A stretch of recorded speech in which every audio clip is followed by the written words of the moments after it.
Hello student, welcome to my YouTube channel. आज हम आपको क्लास 10th का जो पोएट्री सेक्शन होगा मैं उससे रिलेटेड क्या क्या प्रश्न पूछे जा सकते हैं जो आपके आगामी एग्ज़ाम 26 तारीख को होने वाले हैं, उसका ही मैं आज डिस्कस करने वाला हूं। और इससे रिलेटेड क्या क्वेश्चन पूछा जाता है सबसे पहले ये जान लेना ज़रूरी है। और छोटी सी रिक्वेस्ट करना चाहूँगा, हमारे चैनल पर पहली बार विजिट किए हैं तो चैनल को सब्सक्राइब कर लीजिएगा और बेल आइकन घंटी प्रेस कर लीजिएगा। तो चलिए देखते हैं क्या है। सबसे पहले एक्सट्रैक्ट पर आधारित प्रश्नों में पोएम तथा पोएट का नाम पूछा जा सकता है। इसमें क्या होता है कि एक्सट्रैक्ट कहाँ से लिया गया है ये पूछेगा, या उस पोएम का नाम क्या है ये भी पूछ सकता है। अतः एक्सट्रैक्ट से लगभग संबंधित प्रश्नों का अध्ययन करते समय पोएम तथा उसके पोएट का नाम याद कर लेना बहुत ज़रूरी है। ये आप लोग पढ़ भी चुके होंगे। तो इसमें जो आपका देखिए, जैसे डस्ट ऑफ स्नो है, आपका 10th क्लास का जो बुक है उस पर पोएम फर्स्ट है डस्ट ऑफ स्नो। इसका राइटर पोएट कौन है? तो रॉबर्ट फ्रॉस्ट हैं। चलिए, इसमें केवल ज़्यादा नहीं, आपको एग्ज़ाम का टाइम है, 2-3 दिन बचा हुआ है, तो इसमें आपका जितना इंपॉर्टेंट क्वेश्चन होगा उसको मैं डिस्कस करने वाला हूँ। तो ये सेशन आपके लिए बहुत ही एक तरह से कागर आपके एग्ज़ाम के लिए, एग्ज़ाम के दृष्टिकोण से बहुत ही इम्पोर्टेंट होगा, आप देख लेंगे। चलिए क्या है, तो सबसे पहले देखिए एक्सट्रैक्ट दिया गया है, क्वेश्चन एंड एक्सट्रैक्ट रहेगा। एक्सट्रैक्ट में क्या दिया है? The away crow Shuk down on me the dust of snow from a hemlock tree. Hemlock tree क्या होता है? एक धतूरे का पेड़ होता है, और शुक डाउन मतलब होता है, शुक माने हिलाना। और एक कौवा जो है सो क्या करता है? द वे ए क्रो, एक प्रकार का कौवा जो है क्या करता है? शुक ऑन डाउन मी, मेरे ऊपर हिला करके गिराता है क्या चीज़? अब क्या क्या गिराता है? तो द डस्ट ऑफ स्नो, मतलब डस्ट मतलब होता है पार्टिकल्स, धूल। स्नो मतलब होता है बर्फ। ये आपको पता होना चाहिए। यानी बर्फ नहीं, एक तरह से कहिए कि शीत, जो हाँ बर्फ ही कहिए। फ्रॉम ए हेमलॉक ट्री, एक हेमलॉक ट्री होता है। पोएट जो है सो नीचे बैठे रहते हैं, कुछ सोचते रहते हैं। दिन उनका मूड जो है सो क्या होता है? ख़राब रहता है। उसी दौरान जो है सो कौवा आता है, उस हेमलॉक ट्री पर बैठता है और उसको हिला करके क्या करता है? डस्ट ऑफ स्नो उसके ऊपर गिरा देता है। तो ऐसे कंडीशन में क्या उसका मूड चेंज होता है, ये पूछ रहा है। तो चलिए यहाँ पर देखते हैं, इससे रिलेटेड देखिए क्या क्वेश्चन रहता है, तो मैं आपको समझा देने वाला हूँ। देखिए लिखा है, name the poem from where these lines have been taken. मैंने कह रहा है उस पोएम का नाम लिखना है, मैंने कविता का नाम लिखना है जहाँ से ये लाइन लिया गया है। तो पोएम का नाम ऐसे भी लिख सकते हैं, ये तो डायरेक्ट डस्ट ऑफ स्नो दिया है क्योंकि अभी तुरंत मैंने बताया डस्ट ऑफ स्नो, तो ऐसे भी लिख सकते हैं, these lines are taken from dust of snow, the poem dust of snow, ऐसे भी लिख सकते हैं। लॉन्ग में एक सेंटेंस में लिखना चाहते हैं तो, हाँ तो शॉर्ट में ही जवाब देना है, 1 नंबर का रहेगा। Who has written these lines, इस लाइन को किसने लिखा है भाई? इस लाइन को आपका रॉबर्ट फ्रॉस्ट लिखा है। चलिए अगला प्रश्न क्या है वो मैं दिखाने वाला हूँ। तो देखिए इसमें क्या है, नेक्स्ट है आपका correct, who shook down the dust of snow और what was done by a crow. एक ही क्वेश्चन है, मीनिंग ठीक ना, अलग नहीं है। तो देखिए ए क्रो सुक down on the dust of snow, मैंने एक प्रकार का कौवा जो है सुका क्या था, यानी सुक डाउन किया था, मैंने हिला करके गिरा दिया था द डस्ट ऑफ स्नो, ठीक ना। ए क्रो सुक down on the dust of snow, इसको याद कर लेना है, एकदम छोटा सा सेंटेंस है, कोई बड़ा नहीं है। Where was the dust of snow, dust of snow कहाँ था? डस्ट ऑफ स्नो तो यानी पेड़ पर था, धतूरे के पेड़ पर था, ठंडा का दिन था, विंटर सीजन में ऐसे भी आपका धुंध गिरते रहता है, तो कहाँ रहता है? तो आपको बता दो, the dust of snow was on a hemlock tree. कहाँ था डस्ट ऑफ स्नो? तो हेमलॉक ट्री था। देखिए आप उतना दिन से क्या पढ़े नहीं पढ़े माने मतलब नहीं रखता है, लास्ट में आप क्या पढ़ के जा रहे हो वही दिमाग में आपका रहेगा, कोशिश आपको हेल्पफुल रहेगा आपके लिए, है ना। तो it is very necessary for every student to learn at last during the time, मैंने जो लास्ट का जो समय के दौरान जो भी आप करते हैं उस समय याद कर लेनी चाहिए। तो नेक्स्ट क्या है, what is the hemlock tree, hemlock tree क्या है, या फिर प्रश्न है what is hemlock tree and what does it represent, और यह क्या रिप्रेजेंट करता है, क्या चीज़ को दर्शाता है, हेमलॉक ट्री क्या चीज़ को बताता है। देखिए hemlock tree is a poisonous plant, जहरीला प्लांट है, पौधा है, ठीक है। सो इसीलिए it is associated with sorrow, इसलिए दुख के साथ, सौरो मतलब क्या होता है? ये दुख को प्रेजेंट करता है, एंड डिप्रेशन, डिप्रेशन कोई आदमी चला जाता है, डिप्रेशन में डूब जाता है, शोक में डूब जाता है, डिप्रेशन में बेचारा टेंशन में हो जाता है। डिप्रेशन को क्या यानी सोरो और डिप्रेशन को एक तरह से ये रिप्रेजेंट करता है जो हेमलॉक ट्री है, क्योंकि पॉइजनस प्लांट है। चलिए नेक्स्ट क्या है देखिए, अब इससे रिलेटेड कुछ मल्टीपल चॉइस क्वेश्चन रहेंगे जो शॉर्ट टाइप के आंसर क्वेश्चन रहेंगे। देखिए क्या है, रॉबर्ट फ्रॉस्ट पोएम इज क्या है, डस्ट ऑफ स्नो है या आइस एंड फायर है। तो ये बोथ होना चाहिए क्योंकि तो दोनों रॉबर्ट फ्रॉस्ट ने लिखे हैं। ठीक है, चलिए नेक्स्ट क्या है, who shook down the dust of snow from the hemlock tree. तो ये क्रो था, है ना, वुड पीकर तो नहीं था, क्रो तो नहीं था, तो ये कौन था, तो ये क्रो था, सॉरी क्रो ही तो सक डाउन किया था ना, इसलिए आपका अगला क्या क्वेश्चन है, what did crow shake down on the poet. क्या चीज़ मतलब हिला करके गिराया था, तो डस्ट ऑफ गार्बेज या लीव ऑफ ट्री यानी पत्ती जो ट्री का जो पत्ती होता है उसको गिराए थे, या डस्ट ऑफ स्नो, क्या गिराया था, तो डस्ट ऑफ स्नो आपका राइट आंसर होगा जी। नेक्स्ट क्वेश्चन क्या है देखिए, how did the dust of snow affect the poem. मैंने डस्ट ऑफ जो स्नो था वो कैसे कवि को इफेक्ट किया था, प्रभावित किया था। इसका राइट आंसर क्या होने वाला है, देखिए इट मेड हिम एनर्जेटिक, क्या उसको ऊर्जवान बना दिया था, या इट चेंज हिज मूड। तो हाँ, तो इट चेंज हिज मूड, उसका मूड को बदल दिया था। जैसे ही डस्ट ऑफ स्नो उसके गिरा ना उसके ऊपर तो उसको मिजाजे बदल गया, और सोच जो दिन का जो खराब दिन गुजरने वाला था उससे क्या हो गया, वो अब सेव कर लिया टाइम के। चलो आज अब इस पर मैं कुछ नया चीज़ लिखूंगा, क्योंकि कवि लोग ऐसे ही मतलब प्रकृति को देख करके कुछ न कुछ लिखते हैं। चलिए अगला क्या है मैं आपको बताने वाला हूँ।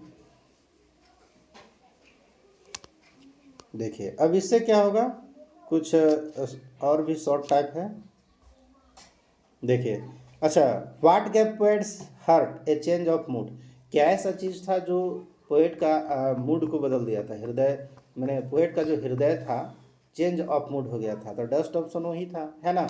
तो चलिए अगला प्रश्न है, the crow and hemlock tree symbolised. Crow और जो हेमलॉक ट्री है किस चीज़ के लिए सिम्बलाइज्ड है, मतलब किस चीज़ का प्रतीक है, किस चीज़ के लिए प्रतीक होता है, तो जॉय मैंने खुशी के लिए, या फिर आपका होगा सौरव के लिए, या गुड लक, या फ्रेंडशिप होगा। तो देखिए सौरव दुख के लिए होता है ना, हेमलॉक ट्री हो या फिर आपका क्या कहें हेमलॉक ट्री हो या क्रो हो, दोनों दुख की घड़ी में आपको है ना आता है, इसका ये रिप्रेजेंट करता है। इसका देख लीजिएगा सब्जेक्टिव है क्वेश्चन, लेकिन मुझे सब्जेक्टिव नहीं बता रहा है अभी, फिलहाल मैं ऑब्जेक्टिव की बात करता हूँ। ऐसे सब्जेक्टिव भी है, सब्जेक्टिव भी समझाना है, तो अभी फ़िलहाल ऑब्जेक्टिव में बात कर रहा हूँ, तो ऑब्जेक्टिव ही इसमें देख लेना है। चलिए सेकंड इसका देखिए, रॉबर्ट फ्रॉस्ट का क्या है, रॉबर्ट फ्रॉस्ट का सेकंड पोएम मैं देख लेता हूँ। तो देखिए मल्टीपल चॉइस क्वेश्चन है, डायरेक्ट दे दिया है, what has compose the poem fire and ice. इसमें आपका दिया नहीं है, एक्सट्रैक्ट आपका फर्स्ट से ही पूछेगा इससे, लेकिन शॉर्ट आंसर टाइप क्वेश्चन पूछ सकता है। तो देखिए मल्टीपल चॉइस क्वेश्चन पूछेगा, who has composed the poem fire and ice. मतलब कह रहा है कि फायर एंड आइस जो कंपोज का मतलब होता है, मतलब जो कवि को राइटर यानी लिखे हैं, कौन निर्माण के ऐसे निर्माता, या फिर कंपोज करना मतलब कोई चीज़ कविता को लिखे हैं, तो कौन लिखे हैं, who has compose the poem fire and ice. तो कैरोलिन वेल्स लिखे हैं, या जोहन बेरीमैन, या रॉबर्ट फ्रॉस्ट। तो अभी तुरंत में बताया था, अभी तुरंत मैंने पीछे कहा था कि ये दो कविता दोनों लिखे हैं, डस्ट ऑफ स्नो भी लिखे हैं और रॉबर्ट फ्रॉस्ट, और फायर एंड आइस भी लिखे हैं। तो इसलिए राइट आंसर कौन सा होगा इसका रॉबर्ट फ्रॉस्ट सही जवाब होगा। चलिए अगला क्या है, सम पीपुल से दैट, कुछ लोग कहते हैं कि the world will and in, कुछ लोग कहते हैं कि वर्ल्ड जो है दुनिया समाप्त होगा कौन चीज़ में, फायर एंड आइस। तो दोनों ने कह रहे थे, कुछ लोग कहते हैं कि फायर में समाप्त होगा, कुछ लोग कहते हैं कि आग में समाप्त होगा, फायर वही आग में समाप्त होगा, या फिर बर्फ में जम जाएगा दुनिया। तो ये दोनों बातें बोल रहे थे। चलिए अगला है, fire is symbol of, fire किस चीज़ के लिए सिंबल है, मैंने क्या चीज़ का प्रतीकात्मक है, मैंने क्या चीज़ का प्रतीक है ये बताना है। आग किसके लिए प्रतीक है, तो लव एंड वार्मथ, मैंने प्रेम और वार्मथ के लिए है, यानी या वैग्योर एंड स्ट्रेंथ, या फिर है लस्ट एंड इंडलेस डिजायर। तो ये लस्ट एंड इंडलेस डिजायर ऐसा चीज़ है जो कभी इच्छा पूर्ण नहीं होता है ना, यानी इंडलेस डिजायर है, एक चीज़ प्राप्त किया तो नए चीज़ की इच्छा के लिए मतलब जागरूक हो जाएगा, तो इसलिए लस्ट एंड इंडलेस डिजायर के लिए प्रतीक है। अच्छा, eyes is symbol of, eyes किसके लिए सिंबल है, तो लस्ट, लव, डिजायर या हार्ट। तो ये हार्ट के लिए है, यानी आइस जो है सो हैटर्ड, ठीक ना, इसके लिए आपका ये सिम्बोलाइज्ड है। चलिए आगे आगे देखिए, what is enough to destroy the world is, क्या चीज़ जो है सो काफ़ी है मतलब दोबारा दुनिया को समाप्त करने के लिए। तो हैटर्ड यानी घृणा एक तरह से कहिए एक दूसरे से, हेट करता है ना, तो हैटर्ड हो गया एक तरह से, या फ्रेंडशिप या लस्ट या लव, तो ये हैटर्ड होना चाहिए। दुनिया को समाप्त करना है तो एक दूसरे से घृणा कीजिए, अपने आप बर्बाद हो जाएगा दुनिया, ठीक है। चलिए फिर देखिए अगला क्या है, फायर एंड के, इससे कुछ रिलेटेड आपका देखिए ये कुछ how will the world in twist, ये सब्जेक्टिव क्वेश्चन है, सब्जेक्टिव आपको देख लीजिएगा यहाँ से अगर जो जूम आउट करके दिखता है तो, अन्यथा चलिए अगला हम पोएम देखते हैं। ए टाइगर इन द जू के बारे में बात करना हूँ। तो देखिए क्वेश्चन एक्सट्रैक्ट कैसे रहेगा, देखिए लेस्ली नोरिस के द्वारा लिखा गया है टाइगर इन द जूरिस, ठीक है। ए टाइगर इन द जू मतलब एक टाइगर जो है जू में है, चिड़ियाघर में है, तो ये लेस्ली नोरिस के द्वारा ये लिखा गया है, ठीक है। क्वेश्चन एक्सट्रैक्ट कैसे रहेगा, जैसे ही stalks with straps the few step on his cash on pads of velvet quiet in his quiet race. देखिए रेस मतलब देखिए यहाँ पर कुछ मीनिंग है, विविध मतलब स्पष्ट, ठीक है। इस टाइप मतलब धारियाँ होता है जो उसके शरीर पर चिन्ह होता है। द फ्यू स्टेप में कुछ कदम अकड़ कर रखता है ना, ही स्टॉक्स मैंने अकड़ कर चलना, इन हिज विविध स्टाइप कुछ सुस्पष्ट धारियों वाला एक टाइगर होता है, बाघ होता है जो अपने कैद में कुछ कदम अकड़ कर रखता है। ऑन पैड्स, उसका जो पैड्स है जो गद्दा है मतलब वेलवेट और क्वाइट है बिल्कुल, ठीक है। और इन हिज क्वाइट रेज, और शांत है, शांत है लेकिन क्रोध भरा है, रेज का मतलब होता है क्रोध, क्वाइट इन शांत भरा क्रोध से अकड़ कर वो कदम रखता है, क्योंकि मजबूर होता है, कैद में बेचारा बंधन में है तो कर भी क्या सकता है। चलिए अगला जो है मैं क्या है मैं दिखाने वाला हूँ।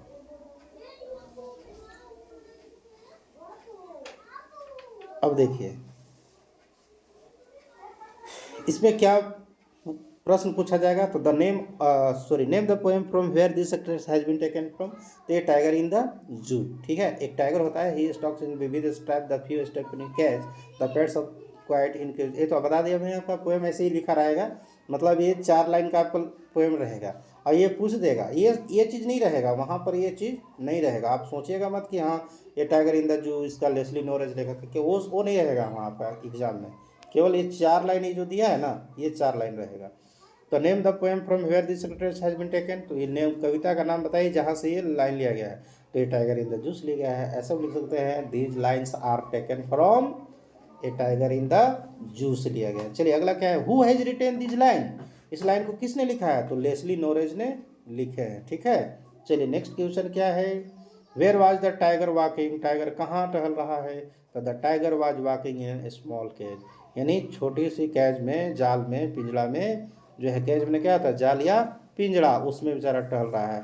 उससे फिर कह रहा है कि हाउ वाज हिज पैड, उसका पैड कैसा था, तो his pad was soft and velvety, उसका पैड जो था एकदम सॉफ्ट था, एकदम मुलायम था, अब वेलवेटी था, मखमली था, समझ गया ना, जिस पर वो टहल रहा था। चलिए सेकेंड है, इसका सेकंड देख लीजिए, जो एक्ट्रैक्ट है सेकंड 2 ठो दिया है, he should be lurking in shadow sliding through long grass near the water hole where plump deer pass, plump का मतलब होता है मोटी ताजे डियर जो है वहाँ से गुजरते हैं। देखिए ही शुड बी लर्किंग मतलब वो घात लगाकर छिपा हुआ था, इन ए शैडो मैंने छाया में, स्लाइडिंग थ्रू, स्लाइड मतलब फिसलना, थ्रू लॉन्ग ग्रास से होते हुए धीरे धीरे घसकते घसकते आगे बढ़ता है, नियर द वाटर होल जहाँ पानी निकलता है, वेयर प्लम डियर पास जहाँ से मोटे ताजे हिरन जो है सो होकर के गुजरते हैं। तो हिरन को खाने के लिए बाघ वहाँ पर लॉन्ग ग्रास में धीरे धीरे घसघस स्लाइडिंग थ्रू फिसलते फिसलते आगे बढ़ता है, तो डियर लोग भागने जाएगा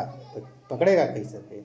और लॉन्ग ग्रास में शैडो था, वहीं पर बैठल रहता था घात लगा के, लर्किंग मतलब होता है घात लगा कर छिपना। तो चलिए देखिए क्या है, name the poem from where this extract has been taken, इस कविता का नाम बताइए जहाँ से लाइन लिया गया है, टाइगर इन द जूस लिया गया है, who has written this line, इस लाइन को किसने लिखा है, तो लेस्ली नोरिस लिखे हैं। अच्छा हु इज ही हेयर, ही मतलब किसके लिए यूज किया है, तो ही टाइगर के लिए यूज किया है, ही शुड बी है, देखिए यहाँ पर लिखा हुआ है ही, तो ही किसके लिए है, तो देखिए ही शुड बी नहीं, he is the tiger in this lines, इस लाइन में क्या है, तो यहाँ दिस गलत लिख दिया है, हालांकि THEAC होना चाहिए, लेकिन गलत लिख दिया है, चलिए, तो इस लाइन में यहाँ पर देखिए टाइगर ही जो है सो टाइगर है। अच्छा, who would pass through the water hole, water hole से जहाँ पानी निकलता था, पानी जहाँ पर निकलता था वहाँ से कौन गुजरता था, तो plump deer pass near the water hole, यानी वाटर होल से जो प्लम डियर थे वो पास होते थे। चलिए नेक्स्ट क्या है देखते हैं।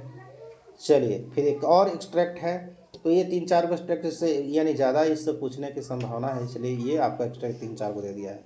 देखिए हे हियर्स, देखिए he hears the last voice at night, वो अंतिम वॉइस नाइट में सुना था। The patrolling cars and stares with his brilliant eyes at the brilliant stars. देखिए वो जो है लास्ट आवाज़ कब सुना था, जो पेट्रोलिंग कार्स घूमने वाला होते हैं जंगल में, पुलिस वगैरह, उसका आवाज़ सुना था। And stares with his brilliant eyes, और वो ध्यान से देख रहा था अपनी आँखों से, किसको देख रहा था, एट द ब्रिलियंट स्टार, जो स्टार था आसमान में तारे थे उसको देख रहा था। चलिए ये लाइन कहाँ से लिया गया, तो वही चीज़ वही पोएम है, तो क्या है मैं आपको बता देता हूँ। देखिए अच्छा, who is he in the first line, तो टाइगर है, फर्स्ट लाइन में टाइगर का ही इसमें डिस्कशन हुआ है।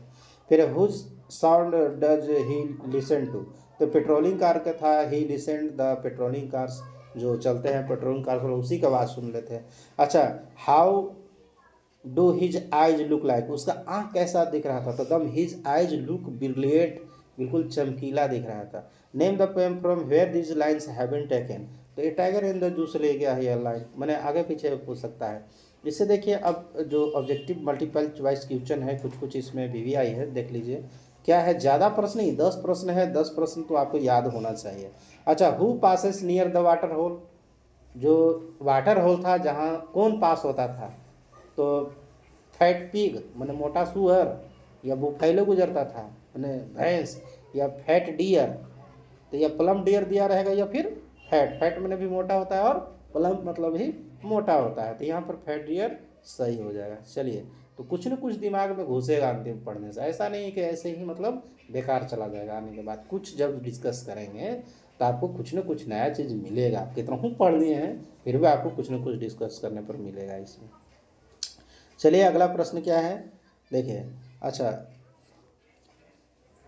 Where should the tiger hide to himself, मतलब कह रहा है कि टाइगर अपने आप को कहाँ छुपाया था, तो बिहाइंड द ट्री मैंने पेड़ के पीछे, in the shadow of long grass, तो शैडो में ना था in the shadow of long grass में अपने आप को वो छिपाया था। ठीक है जी, नेक्स्ट क्या है देख लेते हैं। How do the eyes of the tiger look, मैंने टाइगर का जो आँख था वो कैसा दिखता था, सैड मैंने उदास, या फिर ब्रिलियंट दिखता था, चमकदार, वही ब्रिलियंट मैंने चमकदार ही दिखता था। चलिए अगला देखिए। At what does the tiger look at night, night में वो किसको देख रहा था रात में, तो हाँ पेट्रोलिंग कार्स या हिज हाउस या स्टार्स, तो स्टार्स सही जवाब है। पेट्रोलिंग कार की तो आवाज़ सुन लेता ना। चलिए अब अगला देखिए क्या है। अब इसमें 3 मार्क्स का क्वेश्चन रहेगा, लॉन्ग होगा, 2-3 क्वेश्चन है इसमें देख लेना है। चलिए अब अगला जो पोएम है मैं बताने वाला हूँ। देखिए how to tell wild animals से आगे आज मैं पोएम का जो शॉर्ट एक्सट्रैक्ट टाइप के जो क्वेश्चन होगा उसी का मैं रिवीजन कराने वाला हूँ, शायद कुछ पकड़ा जाएगा। द ट्रू चैमेलियन, मैंने एक दिन और डिस्कस किया था, ट्रू चैमेलियन में क्या होता है, गिरगिट नहीं बताया हूँ। देखिए द ट्रू चैमेलियन इज स्मॉल, जो वास्तविक जो चैमेलियन होता है वो छोटा होता है। ठीक है। A lizard sort of thing, lizard मतलब होता है कौन चीज़, छिपकली। ठीक है। He hasn't any ears at all, उसको बिल्कुल कान नहीं होते हैं। And not a single wing, पंख भी नहीं होता है। If there is nothing on the tree, अगर ट्री पर कुछ नहीं आपको मिलता है तो समझ जाइएगा, if there is nothing on tree तो टिस्ट द चैमेलियन यू सी, तो वहाँ पर आपको सूखा जो पेड़ पौधा होता है वहाँ पर आपको कौन मिलेगा, चैमेलियन जरूर मिलेगा। कैमेलियन है चैमेलियन जो भी बोलना है बोल दीजिए। ठीक है। तो चलिए अगला इसका देखिए क्या लिखा हुआ है, यहाँ से जो प्रश्न पूछेगा तो ये याद होना चाहिए कि ट्रू कैमेलियन कौन सा है, ट्रू चैमेलियन कौन सा है, a lizard of short things कहाँ से लिया गया, तो क्वेश्चन आपको याद होना चाहिए। जो how to tell wild animals, poem का भी नाम याद होना चाहिए, how to tell wild animals, तो कैरोलिन वेल्स है इसका राइटर्स ना। तो चलिए how does a chameleon look like, chameleon कैसा दिखता है, a chameleon look like a lizard, मतलब एक लिजार्ड की तरह, छिपकली की तरह ही कैमेलियन दिखता है, गिरगिट दिखता है। अच्छा, what two things does a chameleon not have, क्या ऐसा दो चीज़ है जो उसके पास बिल्कुल दो चीज़ नहीं होते हैं। तो a chameleon does not have ears and even a single wings, ना उसके पास कान होता है बाहर निकला हुआ, और ना उसके पास क्या होता है, विंग होता है, मैंने उड़ने वाला अंक नहीं होता है। चलिए आगे, where is the chameleon generally found, chameleon कहाँ पाए जाते हैं? तो it is generally found on trees, मैंने वो कैसा ट्री पर मैंने आपको ज़्यादा मिलेंगे, घोड़ान वगैरह पर आपको मिल जाएंगे। घोड़ान समझते हैं ना? नहीं, चलिए नहीं समझते हैं, झारखंड में रह के घोड़ान के बारे में जानते हैं। चलिए देखिए आगे, अब यहाँ पर लिखा है which animals roar is enough to kill you, कुछ ट्रोचेमेलियन हो गया।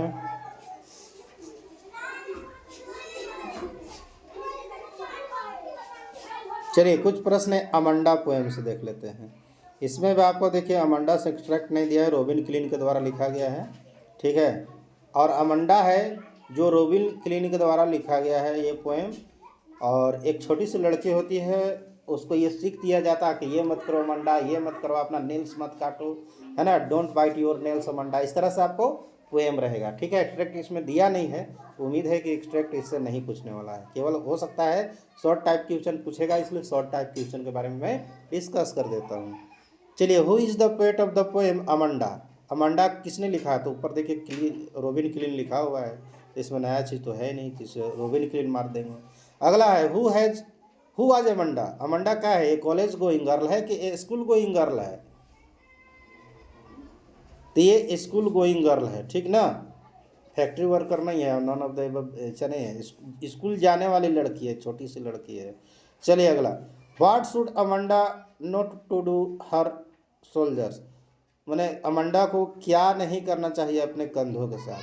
तो स्ट्रेट हंच, तो हंच करने के लिए नहीं कहता, don't hunch your soldiers Amanda, ऐसे मतलब पोएम में कहा गया है, ठीक है।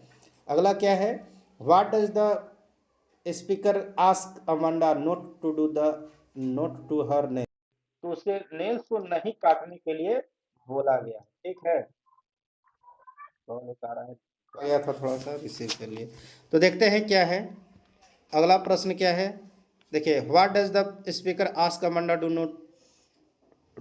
To do not her nails, अपने नेल्स के साथ, नेल्स में क्या होता है, नाखून, नेल्स को क्या नहीं करने के लिए कहते थे? तो क्लीन इट, मैंने साफ नहीं करने के लिए कहते थे, या फिर बाइट इट, तो जी हाँ बाइट इट, यानी इसको काटने के लिए नहीं कहते थे, don't bite your nails Amanda, okay. चलिए देखिए यहाँ फिर क्या है, how should Amanda sits, Amanda कैसे बढ़ते थे? तो लॉन्ग सीट, साइड सीट, या फिर स्ट्रेट सीट, या रिंग सीट, तो कैसे सीट पर वो बैठती थी ये बताना है। तो इसका राइट आंसर होगा थर्ड, स्ट्रेट बैठती थी। चलिए अगला प्रश्न क्या है,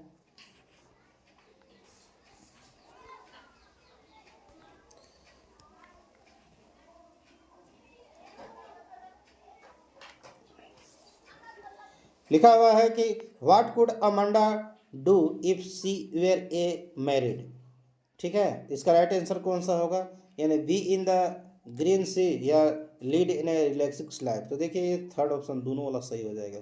why should Amanda not eat chocolate, Amanda को चॉकलेट क्यों नहीं खाना चाहिए? तो इट काउजेज हर डिजीज, की मैंने हृदय की बीमारी को देता है, या it will damage liver, liver खराब करता है, या इट काउजेज एक्ने, या फिर फुंसी निकल जाता है गाल में, तो ये एक्ने निकल जाता है, इसलिए नहीं खाना चाहिए।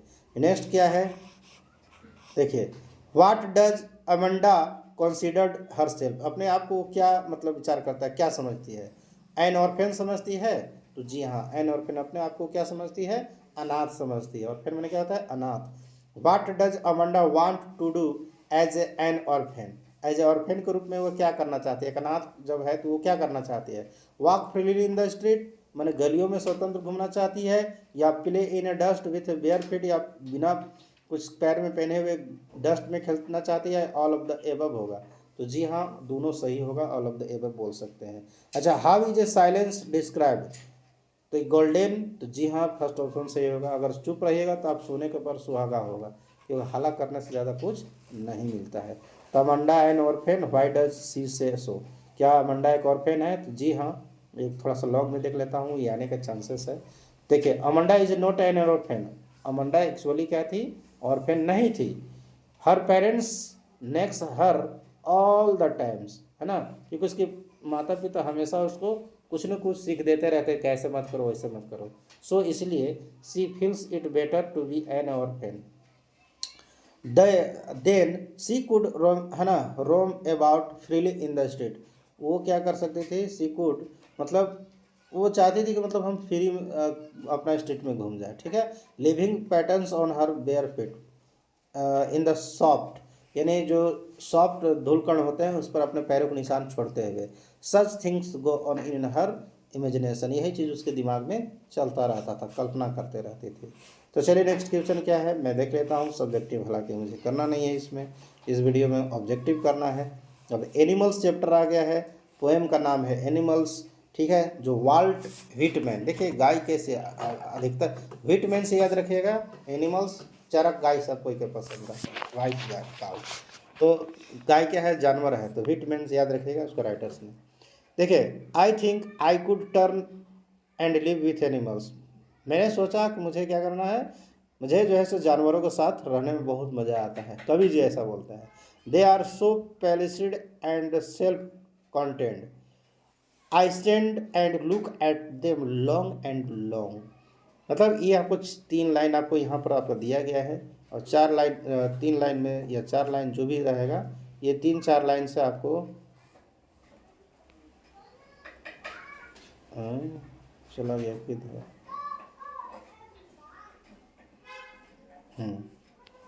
चलिए देखिए, ये आपको 3-4 लाइन दिए रहेंगे। अब पूछ रहा है कि name the poem from where this lines have been taken. तो याद रहना चाहिए कि I think I could turn and live with animals, तो एनिमल चैप्टर्स लिया गया है। ऐसे पकड़ा जाना चाहिए कुछ कुछ बातें से, क्योंकि 10th क्लास में बच्चा जा करके कौन पोएम याद करता है? तो जमाना में हमरा तो नहीं लगता है कोई याद करता है, ठीक है। तो चलिए फिर भी कुछ कुछ आपको दिमाग में रखना है। तो देखिए, name the poem from where this extract have been taken from. तो ये एनिमल्स चैप्टर्स लिखा। Who has written this line, इस लाइन को किसने लिखा है? तो वाल्ट व्हिटमैन लिखा है। चलिए अगला क्या है? What is the poet turning from, क्या जिससे वो टर्निंग हो गए थे? चलिए, तो the poet wants to turn away from human beings, वो चाहते थे कि आदमी के साथ न रहे, हम जानवरों के साथ ही समय बिता। अगला क्या है? What does the poet want to turn into, क्या चीज़ में वो बदल मैंने चेंज होना चाहते थे, मुड़ना चाहते थे?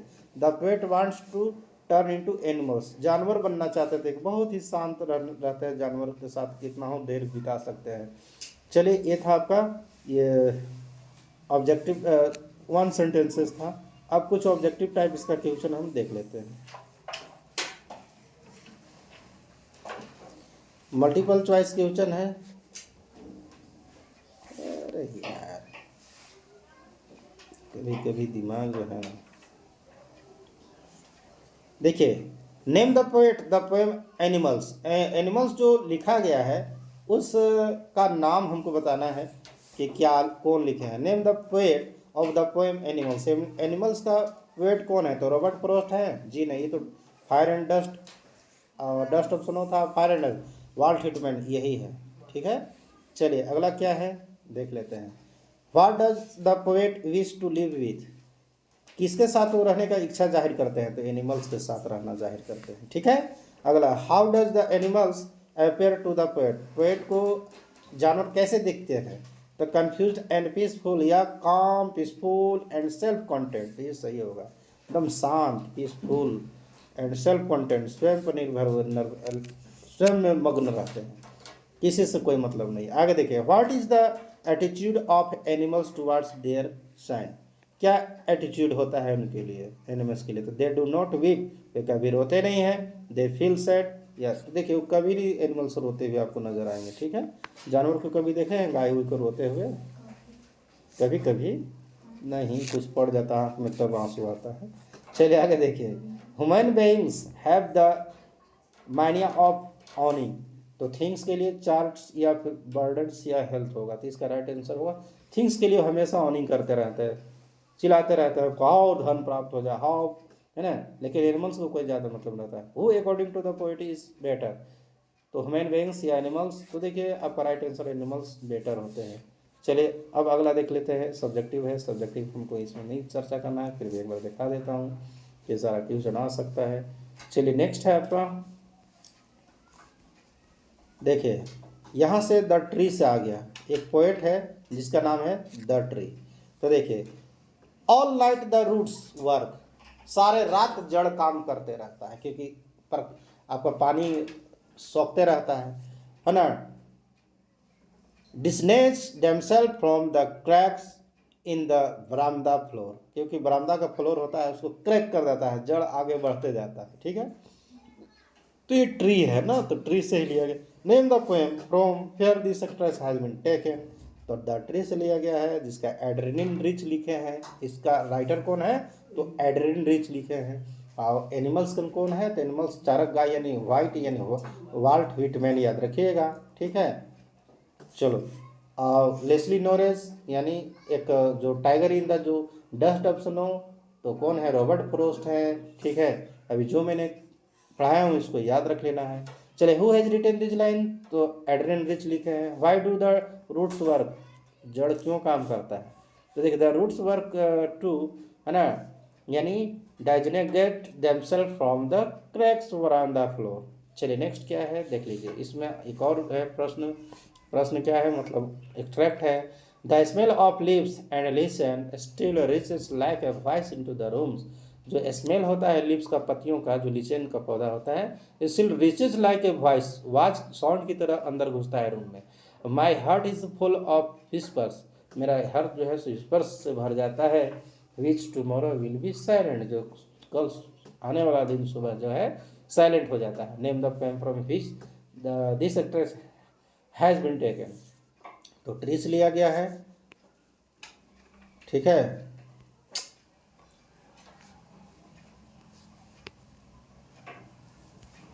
यस, ये आपका ट्री से लिया गया है। फिर क्या पूछ रहा है कि what does the poet experience, ये ऑब्जेक्टिव नहीं है, इसमें लिखना पड़ेगा। What does the poet experience, तो the poet experience the smell of lips and lichen reaching his room, मैंने उसके कमरा में पहुंच रहा है ना, लाइक ए वॉइस, वाच की तरह उसके कमरा में पहुंच रहा है, उसको मतलब फील करते हैं। अगला क्या है, how does she think, Adrian rich एक लेडी पोएट थी, तो how does see things for her head, अपने हेड में कैसा महसूस कर रहे थे, तो हर head is full of whispers, है ना, made by lips and the tree. चलिए नेक्स्ट क्या है देख लेता हूँ, ये सब्जेक्टिव है, एक बार देख लीजिएगा, आपको बढ़िया से मैं दिखा देता हूँ, जूम करके रखा हूँ, तो इसको आप फुल स्क्रीन शॉट ले लीजिएगा, इसको याद कर लीजिएगा अगर नहीं किए हुए तो। चलिए नेक्स्ट देख लेते हैं। अब यहाँ देखिए द फोग, इससे आगे एक और है, लेकिन यहाँ से लास्ट पर हो जाता है। कार्ल सैंडबर्ग के द्वारा ये लिया गया है, लिखा गया है फोग, किसके द्वारा, तो कार्ल सैंडबर्ग, ठीक है, याद रखिएगा। तो देखिए क्या है, straight the fog comes on the little cat feet, it sits looking over hardboard and city on the silent haunches and then moves on. चलिए 4 लाइन का लिखा गया है। तो अब यहाँ देखो who is it in the third line here, तो देखिए it here in the little cat as well as the fog, ये दोनों के लिए लिया गया है। Where does the fog look and how, sorry हाँ, where does the fog look, fog मतलब कोहरा, कहाँ मतलब वो दिखता है, एंड कैसा होता है से पूछ रहा है। The fog looks like that little cat, छोटी सी बिल्ली की तरह दिखता है, ठीक ना, कोहरा होता है फोग मतलब, ठीक है। Cat over home it falls, जो उसके ऊपर गिरता है पेड़ पौधा पर। The cats is sitting on its haunches, है ना, और उस पर बैठा रहता है कैट, अपने गर्दन को सिकड़ाए हुए, हंच के किए हुए। चलिए अगला देखिए क्या है, what does the stanza show about the cat, cat के बारे में स्टेंजा क्या शो करता है, तो देखिए the stanza show the fog has become a cat, जो फोग है, जो कोहरा है, क्या हो चुका है, तो एक बिल्ली बन गया है। इट हैज एस्यूम्ड द, है ना, कैट लाइक फ्रॉम, ऐसे बिल्ली की तरह मतलब प्रतीत होता है। चलिए अब इससे शॉर्ट टाइप क्वेश्चन क्या पूछेगा, तो देखिएगा ये आपका लास्ट पोएम है, इससे बाहर नहीं पूछेगा, इतना पोएम आपको दिमाग में डाल लीजिएगा। Name the poet of the poem fog, fog का पोएट कौन है? तो अभी कार्ल सैंडबर्ग, ठीक है, ये याद रखिएगा पार्ट। कार्ल सैंडबर्ग जो है फॉग का राइटर थे। What what has been personified in the poet, poet क्या चीज़ को पर्सनिफाइड करता है? तो देखिए फॉग को, जो कोहरा होता है। What is the fog compare to, fog को किसके साथ कंपेयर होता है? एक कैट के साथ कंपेयर किया गया है, यानी तुलना किया गया है। फिर क्या है कि the feet of the fog are like, फिर डॉट डॉट खा लीजिएगा, किस फीट की तरह? तो कैट की, लायन की तरह, टाइगर की तरह। तो देखिए कैट की तरह जो फीट था। अगला क्या, how does the fog come, fog कैसे आता था? स्लोली एंड साइलेंटली, तो जी हाँ, स्लोली स्लोली और साइलेंटली आता है। Where does the fog arrive, fog कहाँ पहुँचा था? सिटी, हार्वियर, विलेज, बोथ एंड, दोनों जगह, सब लोग। कोहरा तो कहीं भी गिर सकता है ना, उसको कौन रोक सकता है? ठीक है। How does the fog arrive and depart, fog कैसे पहुंचता है? तो बाय अनाउंसिंग इट्स अराइवल, मैंने फॉग क्या कहता है? धुन आता है, तम क्या कहता है कि मैं आ रहा हूँ, सब लोग चुप हो जाओ, सब घर में घुस जाओ, ऐसा कहता है? जी नहीं। तो कैसे साइलेंटली आता है? तो साइलेंटली आता है, अचानक गिरना शुरू हो जाएगा 12 बजे रात के, 3 बजे भोर में, 4 बजे सुबह, जखनी उसको बादल किया रहता है, उसको सुबह में तो बहुत भयानक गिरता है ना। चलिए अगला क्या है, इसमें कुछ और भी है, देख लीजिए। एक पोएम और है, लास्ट है, the tale of Custard the dragon, जो ऑगडेन नास के द्वारा लिखा गया है। तो इसमें ज़्यादा इम्पोर्टेंट नहीं, इससे नहीं पूछता है, लेकिन फिर भी एक बार आपको देख लेना है, रिवाइज कर लेना है ना।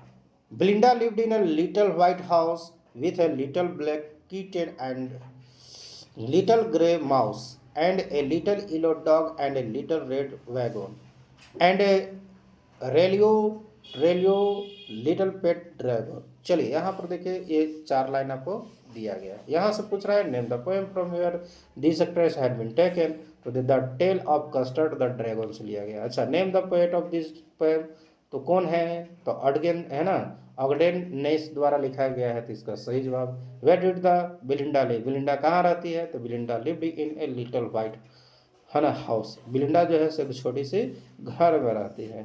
फिर देखिए क्या है, why did Custard cry of the nice safe catch, तो Custard cried for a nice safe catch as he only wanted to take a rest, क्योंकि वो आराम करना चाहता था, इसलिए चिल्लाता था। अच्छा क्या है, custard the dragon had big sharp teeth and spike on the top of him and scale underneath, mouth like a fireplace, chimney for a nose, and a Reolio dragons on his toes। याद रखिएगा, इससे भी पूछ सकता है, कोई guarantee नहीं exam में कहाँ से सेट किया होगा। नेम द फेम फेवर है ना, फ्रॉम वेयर दिस एक्सरसाइज, तो वही है the tale of Custard the dragon, याद रखना पड़ेगा। और अडगेन नास के द्वारा लिखा गया द टेल ऑफ कस्टर्ड, है ना, क्या था? द टेल ऑफ, टेल में कहानी होता है, कस्टर्ड द ड्रैगन, एक ड्रैगन जानवर होता है, उसके बारे में कहानी होता है। तो अडगेन नैस के द्वारा, बहुत ही बिग ड्रैगन होते हैं। चलिए नेक्स्ट क्या है, what type of teeth did the dragon have, dragon के पास कैसा टीथ होता है? Dragon had a big sharp teeth होता है, बहुत बड़ा दांत, तेज एकदम चोंक होता है, ठीक है। फिर क्या है, हाउ वाज हिज माउथ, उसका मुंह कैसा होता था? ड्रैगन एक बड़ा का बहुत बड़ा सांप जैसा बहुत भयानक होता है, तो उसका सांप जैसा, सांप का कैसा दांत होता है? His mouth was like a fire place, आग की तरह होता है, ठीक है। He had a daggers on his toes, पैर में भी जो है एक तरह से खतरनाक चीज़ होता है। चलिए फिर अगला क्या है, पिस्तौल इन हिज लेफ्ट हैंड, एक हाथ बायां हाथ में पिस्तौल है, पिस्तौल इन हिज राइट हैंड, दोनों हाथ में, राइट हैंड में भी पिस्तौल है। And he had in the teeth the cutlass bread, his bread है ना, बियर्ड, बियर्ड में दाढ़ी होता है, was black, one leg was wood, it was clear the pirate means no good. देखिए, how did the pirate appear to before them, तो देखिए the pirate appear to before them with पिस्तौल in hands and a bright sword in his mouth. अच्छा कहता है, how did he look, वो कैसा दिखता है? तो ही लुक फेयरफुल, बड़ा भयानक, फेयरफुल का मतलब वो क्या होता है? भयानक यानी डरावना दिखता था, दिखने में बहुत खतरनाक लगता था, ठीक है, ड्रैगन जो होता था। व्हाट डिड द सजेस्ट, ठीक है, सजेस्ट, वो क्या सजेस्ट करता है, तो ही सजेस्टेड इविल, ऐसा लगता है जिसकी इविल का मतलब होता है भूत प्रेत, मैंने खराब चीज़ कही है, राक्षस के तौर पे ये किया जाता है। तो ये आपका क्या था, पोएम था, ठीक है। हु इज़ द पोएट, अब इसमें देखिए मल्टीपल चॉइस क्वेश्चन होगा। तो who is the poet of the poem the tale of Custard the dragon, इसका द कस्टर्ड ऑफ ड्रैगन कौन है, तो देखिए कार्ल सैडबर्ग। तो ये आपका कौन सा हो जाएगा, यही आपका ऑडगेन नेस के द्वारा लिखा गया है। Where did the Belinda lived, Belinda in the little white house, बिल्कुल राइट आंसर होगा। बिलिंडा कहाँ रहती थी, तो ए लिटिल व्हाइट हाउस में होते, छोटी से उजली घर में रहती थी। What name the, what was given to the dragon, dragon के साथ क्या हुआ था, तो ब्लिंक, कस्टर्ड, स्ट्रेक या रिथर, क्या नाम दिया गया था, तो कस्टर्ड नाम दिया गया था। अगला देखिए, what all does the dragon possesses, तो इसका राइट आंसर क्या हो जाएगा आपका 4 number, all the big sharp teeth था, spike on top of him था, शार्प टोज था, तेज तेज नाखून वाला मैंने पैर था, फिर ऑल ऑफ द वेब, सही जवाब आपका लास्ट हो जाएगा। तो ये था पोएम आपका लास्ट। और उम्मीद करता हूँ वीडियो आपको अच्छा लगा तो लाइक और शेयर जरूर कर दीजिएगा, और बेल आइकन को प्रेस कर लीजिएगा। अभी तक चैनल को सब्सक्राइब नहीं किया तो सब्सक्राइब कर लीजिएगा। चलिए, thanks for watching this video, फिर मिलेंगे अगले वीडियो में फिर।